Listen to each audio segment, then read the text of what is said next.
పార్వతీదేవి అడిగింది మహాభారతం అనుశాసనిక పర్వంలో, శుభ్రమైన కైలాసం ఉండగా, ఇంత ఐశ్వర్యం ఉండగా, చింతామణి గృహం ఉండగా శ్మశానంలో ఎందుకుంటున్నారని అడిగింది.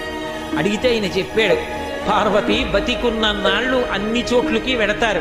ఏమీ తోచట్లేదు, శ్మశానానికి వెళ్ళొద్దామని ఎవరు రారు పార్వతి.